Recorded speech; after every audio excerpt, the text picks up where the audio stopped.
Dimitri, while you're up, give me a book, please. Jaya Radha Madhava Kunja Bihari.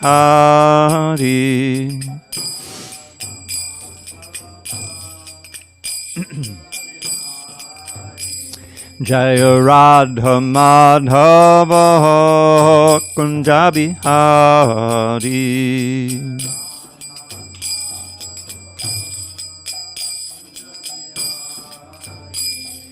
Gopi Janavallabha Girivaradhari.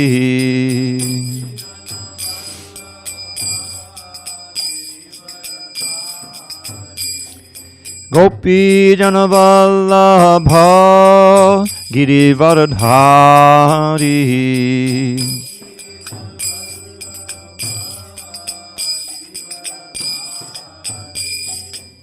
Yashodanandana Bhajana Ranjana.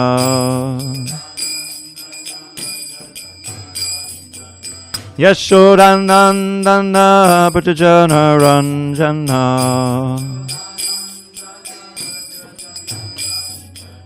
Yamuna Tira Vanachari. Jamuna Tira Vanachari.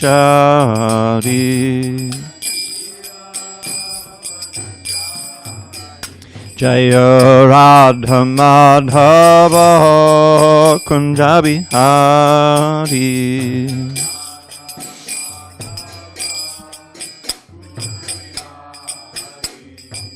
Hare Krishna, Hare Krishna, Krishna Krishna, Hare Hare, Hare Rama, Hare Rama, Rama Rama, Hare Hare.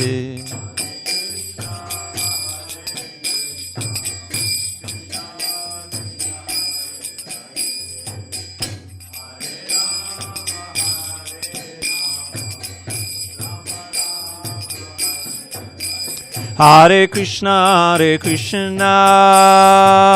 Krishna Krishna, Hare Hare, Hare Rama, Rama Rama, Hare Hare.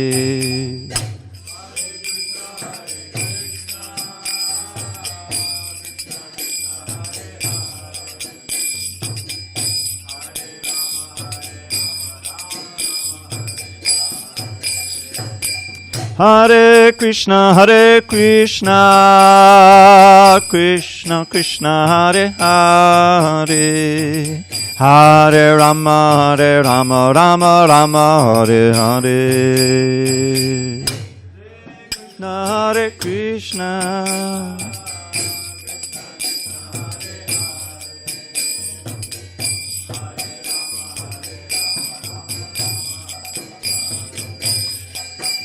Jaya Radha Madhava Kunja Bihari.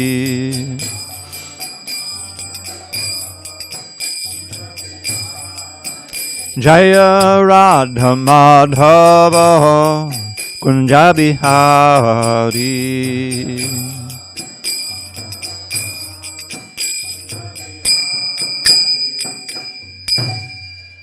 Jai Vishnupad Paramahamsa Padavadakacharya Ashtotar that Sri Srimad Divine Grace Srila A.C. Bhaktivedanta Swami Prabhupada Ki Jai. ISKCON BBT Founder Acharya Srila Prabhupada Ki Jai.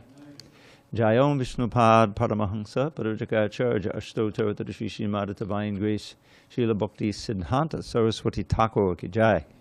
Anantakoti Vaishnavinda Ki Jai. Namacharya Srila Haridas Thakur Ki Jai.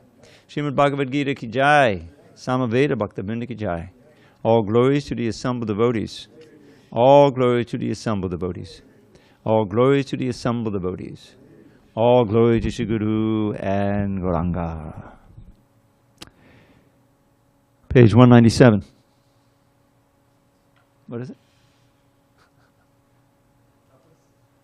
Tapas. Yeah. Om Namo Bhagavate Vasudevaya. Om Namo Bhagavate Vasudevaya. Om Namo Bhagavate Vasudevaya. On this 13th day of June 2022 in San Diego, we're reading from Srimad Bhagavad Gita as it is, translation and commentary by His Divine Grace A.C. Bhaktivedanta Swami Prabhupada. And we're studying Chapter 4, Transcendental Knowledge, Text 11, on page 197 in almost all of your books, I hope. Ye yata mam prapadyante tang sataiva Bhajamyaham mama vartmana vartante manusyah partha sarvashaha ye tamam prapadyante tang sataiva bhajamyaham mama vartmana vartante manusyah partha sarvashaha ye tamam prapadyante tang sataiva bhajamyaham mama vartmana vartante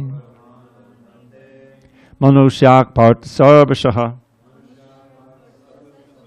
Chant. Ye tamam prapadyante tang sataiva bhajamyaham mama vartmana vartante manusyak partha sarvashaha ye tamam prapadyante tang sataiva bhajamyaham manusyak sarvashaha manusyak partha sarvashaha. Prabhu? Ye tamam prapadyante tang sataiva bhajamyaham manamartmana vartante manusyak partha sarvashaha. Ladies.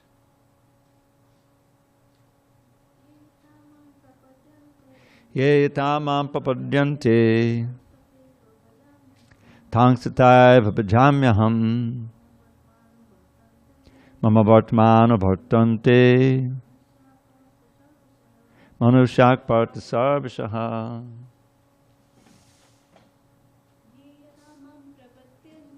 Ye tamam prapadyante tang sataiva bhajamyaham mama vartmana vartante manusyak partha sarvashaha. At the end? No? Not yet? Okay. Anyone on Zoom? Ye tamam prapadyante Ye tamam prapadyante tang sataiva bhajamyaham tang sataiva bhajamyaham mama vartman vartante mama vartmana vartante manusya partha sarvashaha. manusyak partha sarvashaha. So before we continue, Prabhu, it's not good to stick the foot at me. It's not good to point the foot. If you need to, you can sit on the chair or on the bench. Yeah. Yeah, because it's not good to point the feet, right? Word by words. Yea, all who, yata, as, mam, unto me, prapadyante, surrender, tan, them, tata, so, eva, certainly, bhajami, reward. Aham, I, mama, my, vartma, path, anuvartante, follow, manusyaha, all men, partha, O son of Pita, sarvashaha, in all respects. Lord Sri Krishna says, as all surrender unto me, I reward them accordingly. Everyone follows my path in all respects, O son of Pita. Purport. Everyone is searching for Krishna in the different aspects of his manifestations. Krishna, the Supreme Personality of Godhead, is partially realized in his impersonal Brahmajyoti effulgence, and as the all-pervading Supersoul dwelling within everything, including the particles of atoms. But Krishna is fully realized only by his pure devotees.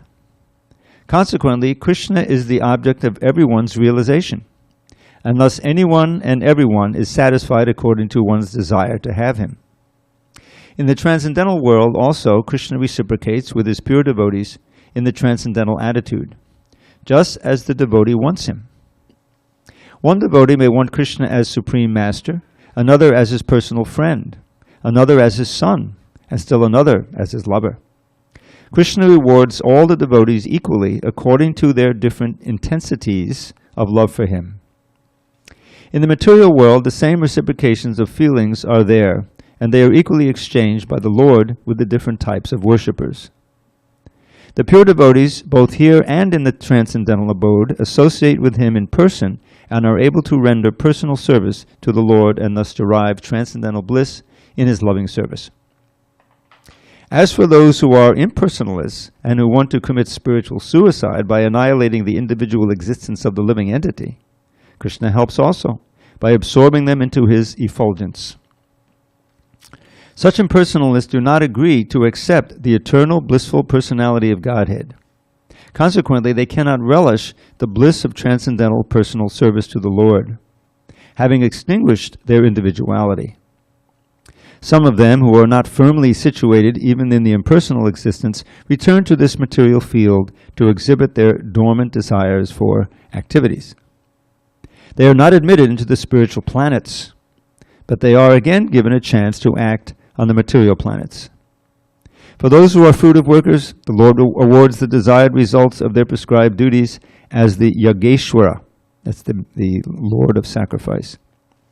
And those who are yogis seeking mystic powers are awarded such powers. In other words, everyone is dependent for success upon his mercy alone. And all kinds of spiritual processes are but different degrees of success on the same path. Unless, therefore, one comes to the highest perfection of Krishna consciousness, all attempts remain imperfect, as is stated in the Srimad Bhagavatam 2.3.10. Akama sarvakamo va mokshakama hodadadihi tivrena bhakti yogena yajeta purusham param. Whether one is without desire, the condition of the devotees, or is desirous of all fruitive results, or is after liberation, one should with all efforts try to worship the Supreme Personality of Godhead for complete perfection, culminating in Krishna consciousness. Om Jnana Timarandasya Jnananjana Shalakaya Chakshur Unmidatam Mena Tasmai Shri Gurave Namaha. I was born in the darkest of ignorance, but my spiritual master Srila Prabhupada opened my eyes with the torchlight of knowledge. I offer my humble obeisance to him and all members of Sri Parampara. First of all, I'd like to thank everyone for coming tonight. I don't know if it's a special event. We've been having 3, 4, maybe 8 people, but now suddenly maybe it was that festival we had on Saturday. Everyone's so fired up. But thank you, and also everyone online.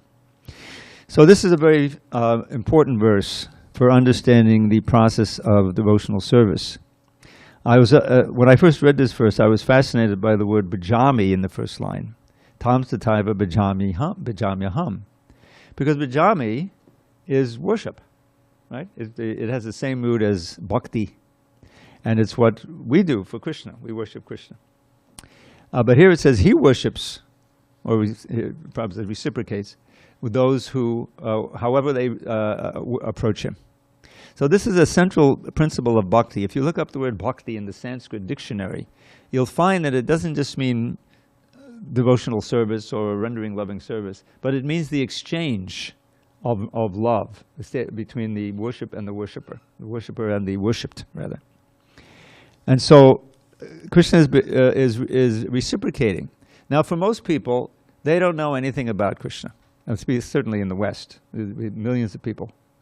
And you may not know this, but actually even religion itself, in the United States at least, is decreasing from what it used to be. The United States used to have a majority of Christians. You'd have 60 to 70% of people going to church on Sunday. It was like that. But it's becoming more and more atheistic, agnostic. They give it a good turn. So Krishna reciprocates with that. If you ignore Krishna, then for you there's no God. You can become completely convinced there's no God. And there are books and there are people who will support that conclusion. But as Krishna explains, in the Bhagavad Gita, and we hear from in the Srimad Bhagavatam, which is our main book. It's just expanded the same philosophy. Is that we're faced with certain problems in this life. And the problems are old age, disease, and death. And people don't realize there's also rebirth. There's a cycle there. And then there's the threefold miseries Prabhupada taught us about, which we all know about, but he systemized the explanation. Those miseries which come, say, from, we're called adidaivic. These are miseries that come from earthquakes, or like now there's a drought right here. Right here in San Diego, we're feeling a little less because they had I don't know if you know this, but they have the biggest and most efficient desalination plant right here in San Diego. Tons of water, but we have to take the salt out and purify it. They made all kinds of plans how San Diego will be able to have water, at least more water for a while anyway, than the rest of the state. So, but that's a big problem. I just read it yesterday how the Great Salt Lake is not so great anymore. It's evaporating. It's causing a huge problem there in Utah. Because as it dries out, then the wind comes and blows that sand, and it's full of all kinds of chemicals. And so these are adidaivic miseries. You can't really do anything about them. Now, but you may notice also that it's adidaivic, but it's also adibautic. Adibautic means those difficulties or sufferings that come from others, oftentimes other people, or it can come from bugs, or it can come from viruses, something else, some other living being, because viruses are on the borderline. But the point is that they're causing us miseries, and we're all familiar with these. There's no question about it. Then there's the miseries that come from your own body and mind. Everything is fine. You're in San Diego, you're at the park, weather is fine, nobody's hassling you, but your own mind is giving you trouble. Somebody is, he left me, or she left me, or I'm anticipating, I'm greatly in debt or something. From the outside, nothing seems to be wrong, but your mind is giving you a lot of trouble. And we've all had that experience. So these three are always either we're suffering from them, or we're faced with the threat of being suffered. Just like if you know that a hurricane is coming. I like to point out, I used to live in Miami for 6 years in the 80s. And that's hurricane country, So when the season comes, it's usually mid-June, or at least the beginning of July through October. Everyone's following the weather forecast very, very carefully and seeing, something blowing up coming from Cuba, wherever it may come. And you watch, and if it starts to come and come and come, and it's coming right for you, then you have to board up, you have to get out of town, or you have to do something. It's a great anxiety. It's trouble. So that's, they're threatening. The threat is also a kind of misery, because it causes adiatmic misery. Everything seems to be fine, but you know that there's a hurricane coming, so you're very, very worried. That's a kind of suffering. So this is what it means to be in the material world. And it's not just human beings, every living entity is faced with that. So the threefold miseries, and birth, old age, disease, and death. Nobody here in this room is immune from those. You have two choices. You can die prematurely, or you can face old age, disease, and then death. That's your choice in this lifetime. Now, we have all kinds of strategies for forgetting about that, right? Entertainment, sports, all kinds of things, and they help us to forget and just live in the moment and push it into the back. But those are actually impinging on our life here. And therefore, we can never attain, obviously, unlimited, ever-increasing happiness in this world. And most people will say, yeah, that's just the way it is. That's just life, But Krishna, Bhagavad Gita, the whole Vedic culture, Gaudiya Vaishnava say, no, that's not the way it is. That's the way it is for those who have turned their back on God, on Krishna, and become absorbed in the material energy and forgotten our real life. We're living in a vast illusion. It's called Maya. Maya's job is to distract us and try to convince us that, yeah, I can be happy here. I can be a success. I can do it. But ultimately, it's all a failure. It's a total failure, because even if you make a lot of money, you're a success, you have a nice family, whatever it is, eventually you have to leave it all. You leave it all behind. And there's usually a period where it's just being taken away, your ability to enjoy, you know. So how can we adjust our life? How can we lead our life in such a way that there's actually realistic hope for solving all of those problems? And that's what the Bhagavad Gita is telling us here. Now in this present verse, Krishna is promising that as you surrender to me, as you worship me, you'll experience my presence. I will reciprocate proportionately. And those of us who've been practicing Krishna consciousness, even though we may not be perfect, obviously, but still we experience that. The peace of mind, the daily, like I'm 74 now, you know, and you know, I'm not rich, I don't have a big family, I don't have this, all of the usual markers of success, they're not there. But I'm feeling, I mean, my body is telling me that I'm, you know, I'm not 18, 20 like I used to be. I remember David Vrata when he loves to dance, you know. How old is he? 21, 22, 23, you know, early 20s. So he's got all that full energy, you know, and when the kirtan gets going. And I looked at him dancing. I said, that's what I was when I was 25 and I joined. I was doing that. And I could see that's really what you want to do, but I can't do it. If I try to do it now, I'll have to pay for it. My ankles will go, you know. I haven't got to the wheelchair stage yet, but still, I'm experiencing it vicariously to him. You know, I think this is so. This is Krishna consciousness, is that the spirit never ages. We're immortal. Isn't that good news? You'll never die. I put it into a little poem. Every single body dies. Nobody dies. Wake up, and open your eyes. You're not that body, you're a pure spirit soul. Chant the holy name and attain life's goal. Now what is that goal?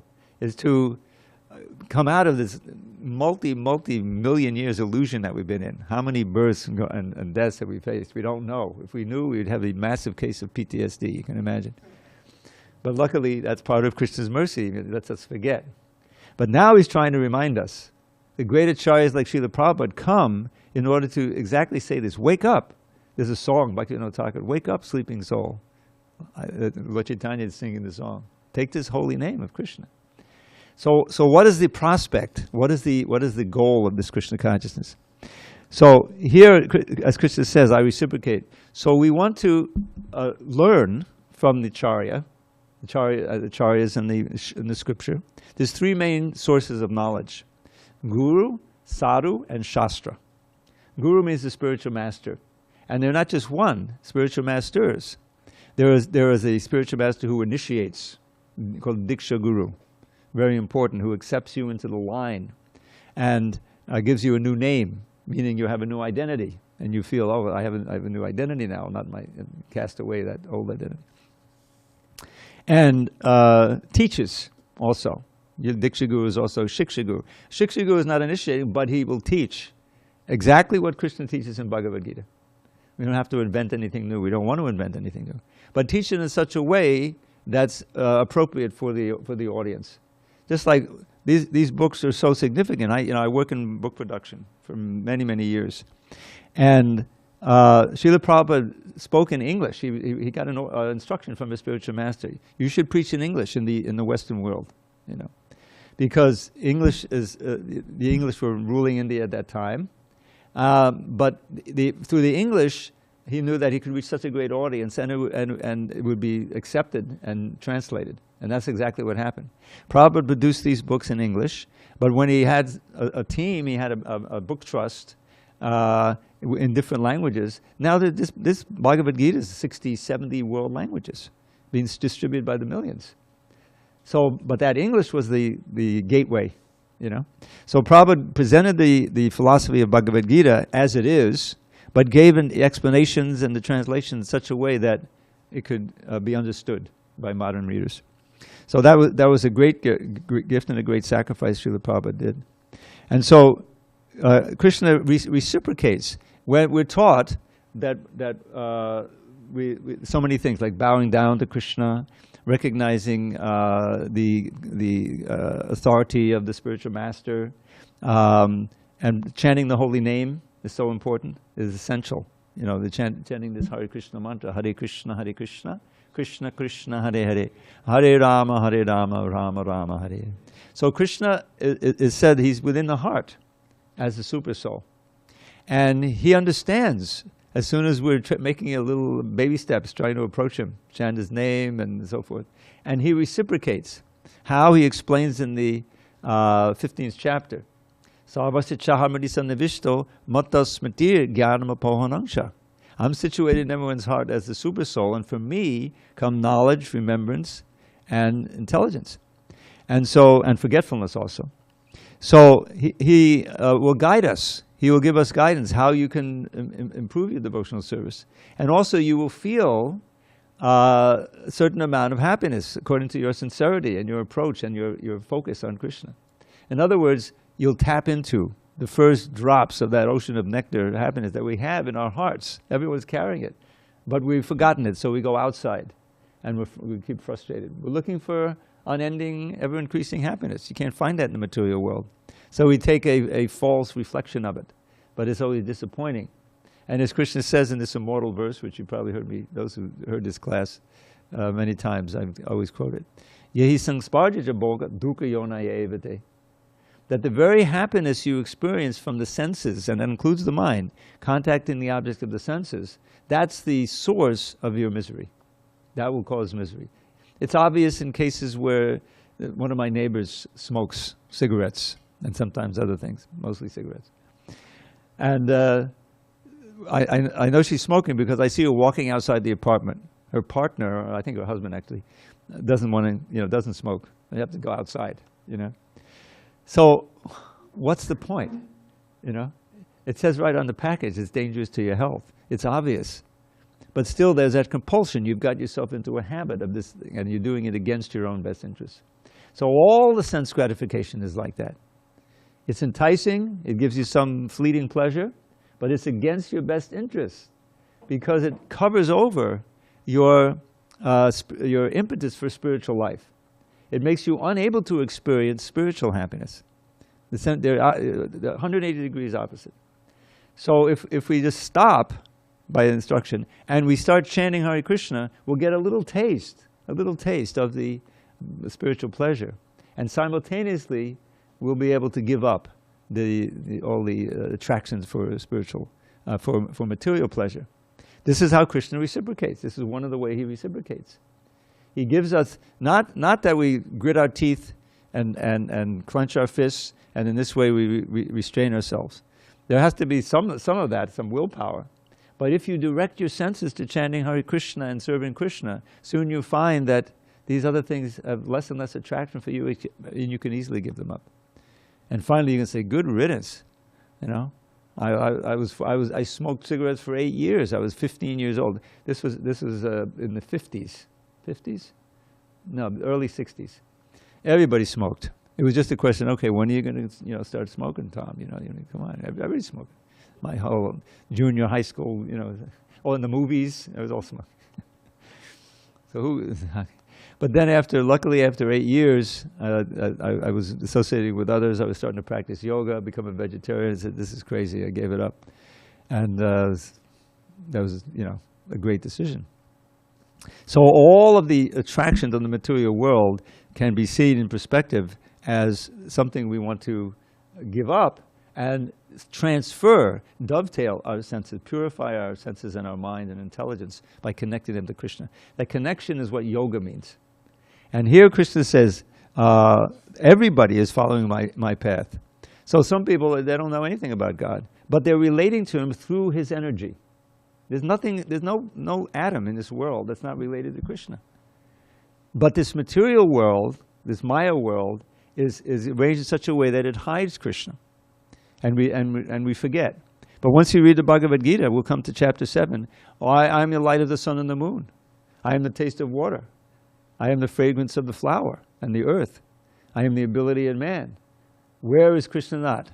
When do you not see the light of the sun and the moon and you experience some fragrance and some sound? So everything is related to Krishna. When we're conscious of that and we try to use as much of Krishna's creation in the service of Krishna, that's Krishna consciousness. And our bodies themselves are made up of these material elements. We can see so many things. When we choose to come to the temple, and hopefully most of you or all of you will see the deities in a few minutes, and we'll have a nice kirtan, then that's the perfection of the eyes, to see the beautiful forms of Radha and Krishna and Gauranitai and everything.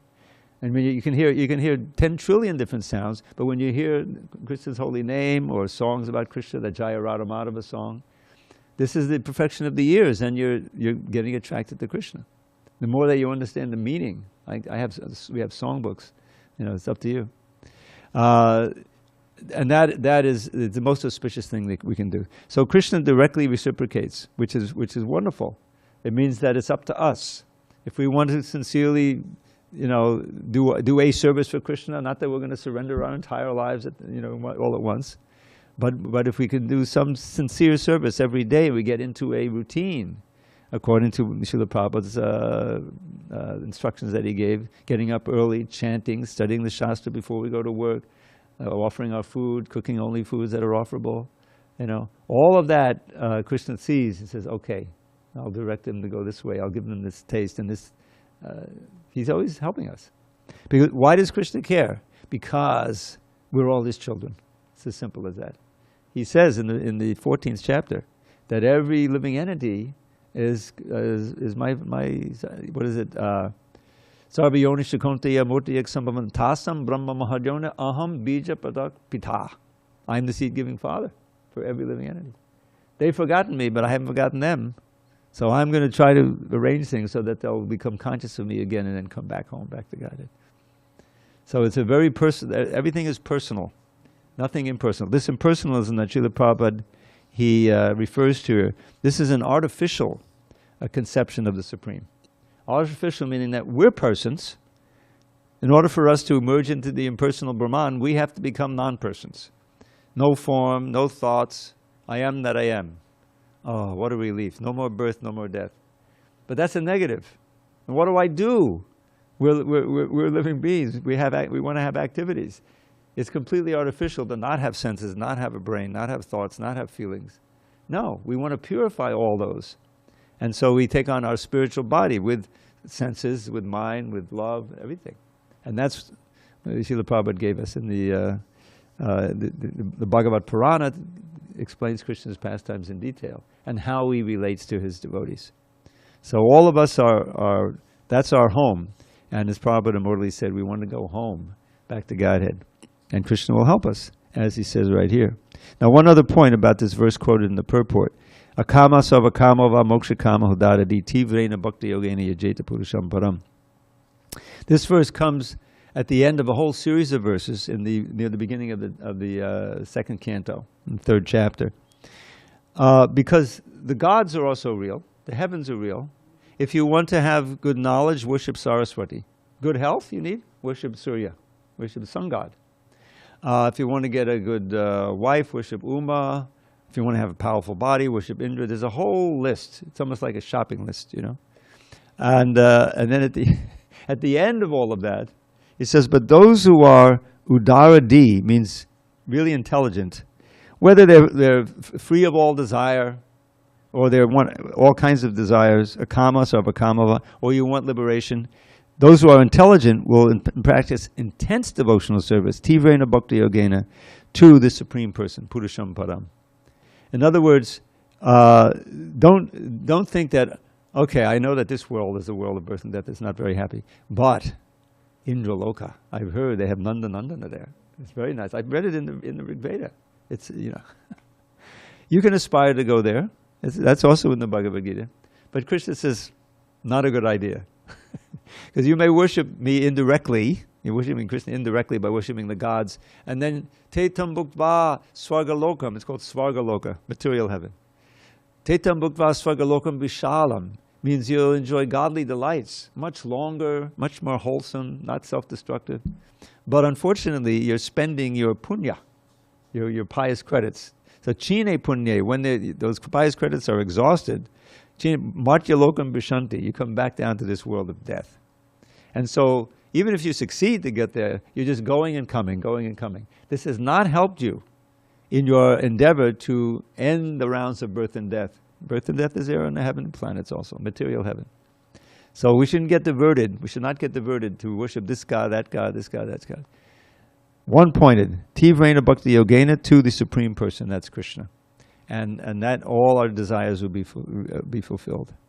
And that's the message of the Bhagavad Gita. Sarva dharmam parityajya mame kang sharanam vraja aham tvam sarva papabhyo mokshayasami mashchate. The whole essence of the Bhagavad Gita is summarized in these two verses near the end of the last chapter, 1865 and 66.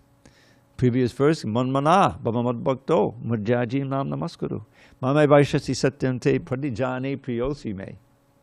So he's saying there to Arjuna, just think of me, become devoted, worship me and bow down low. You'll come to me, O friend, I promise you this boon I shall bestow.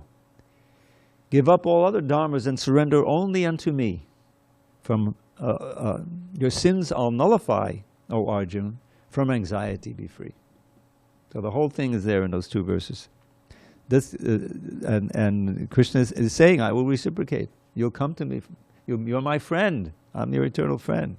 And therefore, I'll nullify all the sinful reactions and welcome you back into the spiritual world. Okay, any comments or questions on this important verse and purport? Okay, we have a few more minutes. Let's go on to the next verse. So now, by contrast, Kankshanta karmanang siddhim yajanti hiya devataha Chipram himanushe loke siddhir bhavati karmaja. Men in this world desire success in fruit of activities, and therefore they worship the demigods. Quickly, of course, men get results from fruit of work in this world. Purport. There is a great misconception about the gods or demigods of this material world, and men of less intelligence, although passing as great scholars, take these demigods to be various forms of the Supreme Lord. Actually, the demigods are not different forms of God, but they are God's different parts and parcels. God is one, and the parts and parcels are many. The Vedas say, Nityo Nityanam. God is one, Ishvara Parama Krishna. The Supreme God is one, Krishna, and the demigods are delegated with powers to manage this material world. These demigods are all living entities, Nityanam, with different grades of material power. They cannot be equal to the Supreme God, Narayan, Vishnu, or Krishna. Anyone who thinks that God and the demigods are on the same level is called an atheist or Pashandi. Even the great demigods like Brahma and Shiva cannot be compared to the Supreme Lord. In fact, the Lord is worshipped by demigods such as Brahma and Shiva. Shiva Vidinchinutam. So they worship the Lord, Krishna. Yet, curiously enough, there are many human leaders who are worshipped by foolish men under the misunderstanding of anthropomorphism or zoomorphism. Ihadevata denotes a powerful man or demigod of this material world. But Narayan, Vishnu, or Krishna, the Supreme Personality of Godhead, does not belong to this world. He is above or transcendental to material creation. Even Sripad Sankaracharya, the leader of the impersonalists, maintains that Narayan or Krishna is beyond this material creation. However, foolish people, Rita Jnana, worship the demigods because they want immediate results. They get the results, but do not know that results so obtained are temporary and are meant for less intelligent persons. The intelligent person is in Krishna consciousness, and he has no need to worship the paltry demigods for some immediate temporary benefit. The demigods of the material world, as well as their worshippers, will vanish with the annihilation of this material world. The boons of the demigods are material and temporary. Both the material worlds and their inhabitants, including the demigods and their worshippers, are bubbles in the cosmic ocean. In this world, however, human society is mad after temporary things, such as the material opulence of possessing land, family, and enjoyable paraphernalia. To achieve such temporary things, people worship the demigods or powerful men in human society. If a man gets some ministership in the government by worshiping a political leader, he considers that he has achieved a great boon. All of them are therefore kowtowing to the so-called leaders or, quote, big guns in order to achieve temporary boons. And they indeed achieve such things. Such foolish men are not interested in Krishna consciousness for the permanent solution to the hardships of material existence. They are all after sense enjoyment, and to get a little facility for sense enjoyment, they are attracted to worshipping empowered living entities known as demigods. This verse indicates that people are rarely interested in Krishna consciousness. They are mostly interested in material enjoyment, and therefore they worship some powerful living entity. So Krishna is warning us not to be bewildered by either demigods or any big guns in this on the material plane, on the human plane. This is the great value of reading books like the Bhagavad Gita, because you can see things in perspective. What's really of value in this world? What's really of value? There's right at the beginning in the second chapter, Krishna talks about the Sat and the Asat. Sat and Asat. So probably many of you know this little motto. I learned this before I ever heard about Krishna. Asato ma sadgamaya. Right? Tamasi ma jyotir gamaya. And mrityu ma amritam gamaya. So asato ma sadgamaya. So there's different ways of understanding this. Probably we take this word ma to be don't stay in the temporary, come to the eternal. Asato ma. Asato is temporary, ever changing, illusory. Don't stay in darkness, come to the light. Don't stay in the world of death, come to the world of immortality. So this is he would see it as a call. It's also a prayer. Ma could be me, you know.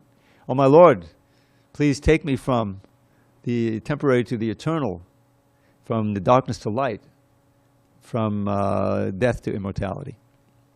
So, but how do we actually negotiate that passage from the asat to the sat, etc.? It can't be on something that we can discover by our own brains, because our own brains are already conditioned by all of this darkness and illusion. And really we can see practically in present day how damaging it is to one's life and future to embrace a false philosophy, of a false conception of something. Whether it's the big lie, you know, you can be on either side of that. Someone said, yes, those people who think that so-and-so won the election, they're in great illusion. And you know, we have to fight for the truth. Whereas on the other side, they're saying, no, you're in the great illusion, and you're threatening the truth. You see that?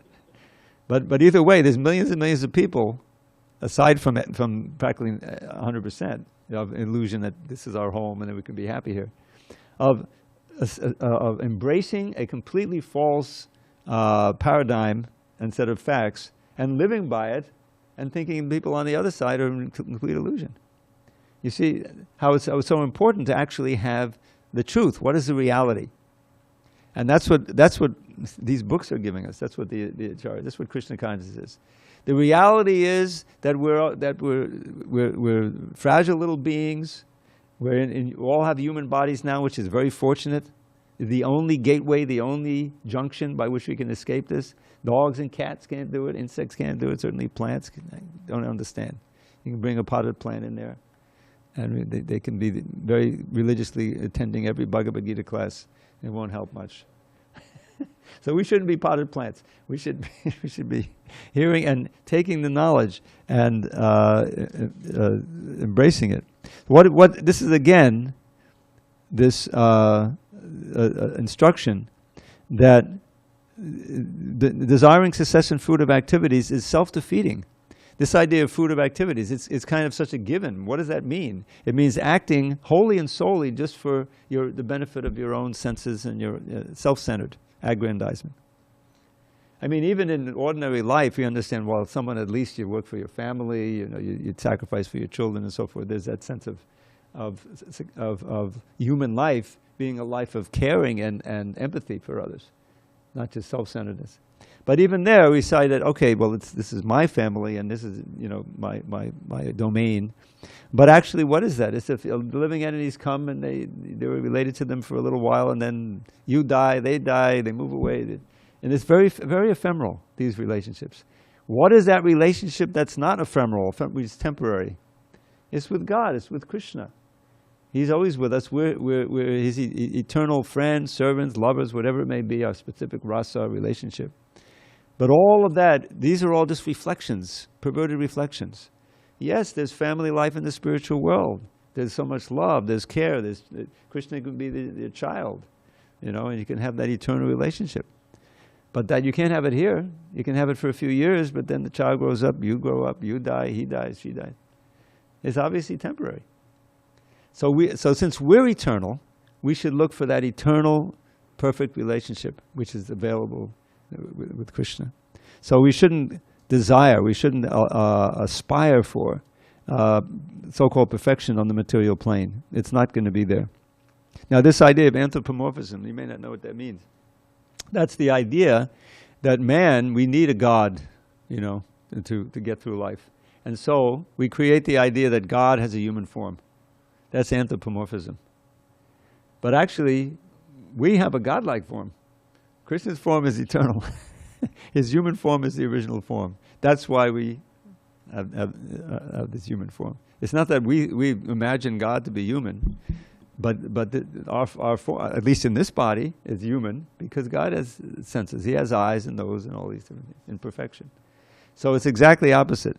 And it's a type of atheism to think like that. That Prabhupada calls it a misunderstanding here. And the devas, they're powerful living entities. They're like us in that.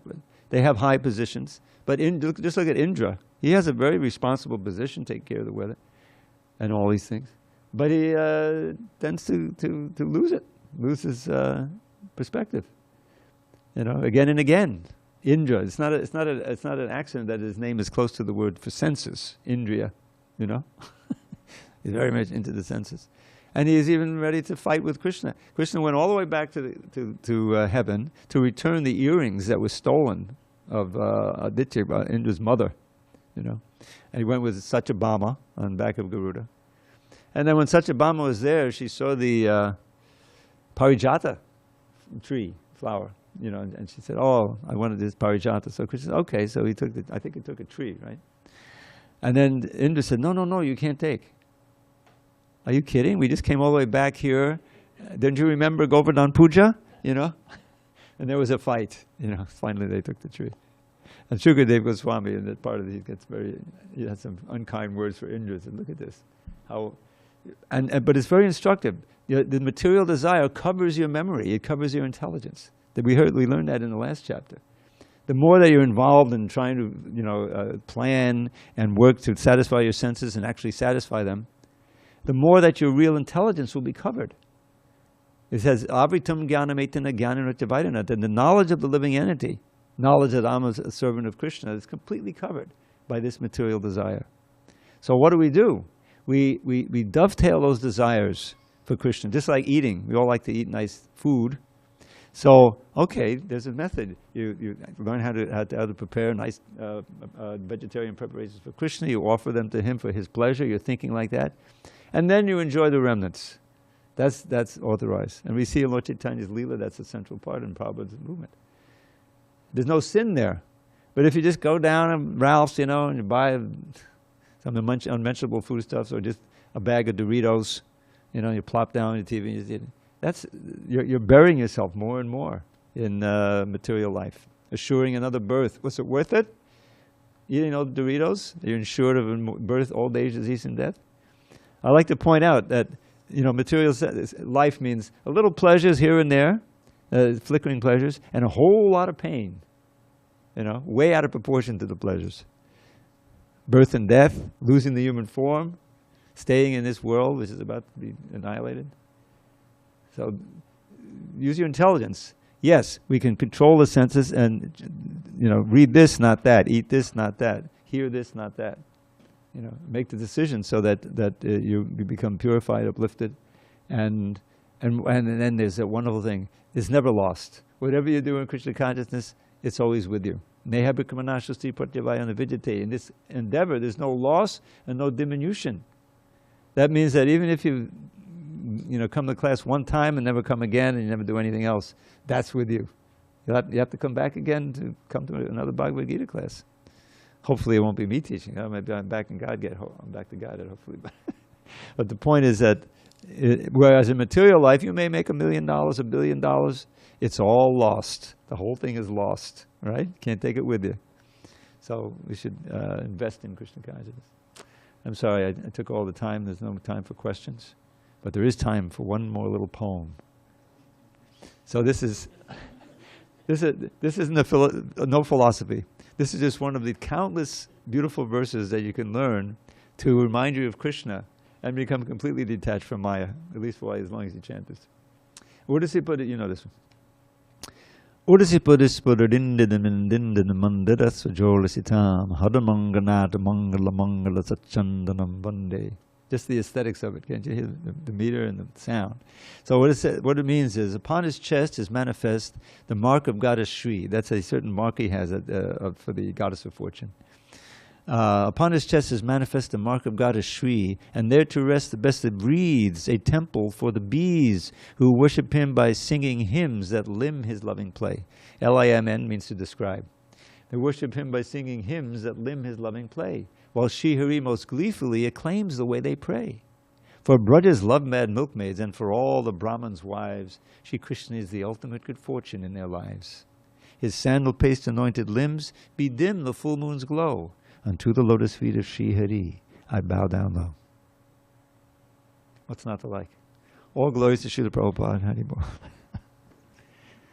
I have a poetry file. If you like the poetry file, I just give it away. Just write to Dravida108 at Gmail. Dravida108 at Gmail. And there are even some color pictures in there too. Hare Krishna. So we'll resume tomorrow, text 13. Hare Krishna.